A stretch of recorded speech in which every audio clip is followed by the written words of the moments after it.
Slobodan Vuk, reprezentančni odmor gre k koncu. V prvi vrsti je bil namenjen bolj počitku in regeneraciji tokrat. Čeprav mislim, da število treningov je bilo kar veliko, tako da mogoče niso bili toliko intenzivni, ampak mi smo cel premor kar vsem trdo delali, tako da zdaj, ko mi čakamo to tekmo proti Mariboru. 3 tekme so še ostale v tem jesenskem delu. Kakšne so vaše želje? Vemo, 2 težka gostovanja in potem domača tekma s Triglavom. Ampak še 3 tekme do konca, ampak mi gremo vsako tekmo posebej. Tako da zdaj zaenkrat je Maribor na vrsti, potem bomo pa videli, tako da probamo odnesti iz Ljudskega vrta čim boljši rezultat in se pripraviti za naslednje tekme.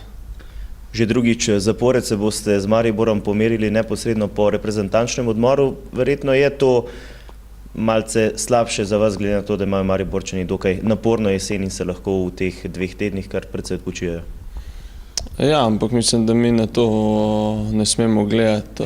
Mi moramo ne samo proti Mariboru, proti vsaki ekipi 100% tekmo in probati iztržati čim boljši rezultat, tako tudi zdaj v soboto. Mi bomo vse naredili, da vzamemo pike tudi v Ljudskem vrtu. Nazadnje ste v Mariboru igrali zelo dobro, zmagali tudi s 3-1, dosegli ste 2 gola. Verjetno si želite ponoviti ta dosežek.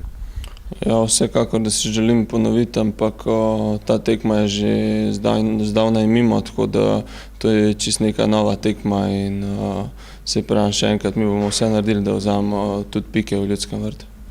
Maribor morda letos ni tako dominanten kot v prejšnjih 2 letih, vseeno pa je na vrhu lestvice in mora nabirati točke, da si pripravi prednost in bo zagotovo motiviran. Vsekakor, da bo motiviran, nekako ta ekipa je ostala ista, že nekaj časa igrajo skupaj, tako da Maribor je zelo dobra ekipa in mi jih spoštujemo, ampak hkrati se jih pa ne bojimo in mi bomo šli v zmago tudi v Ljudskem vrtu. Najlepša hvala, srečno. Hvala.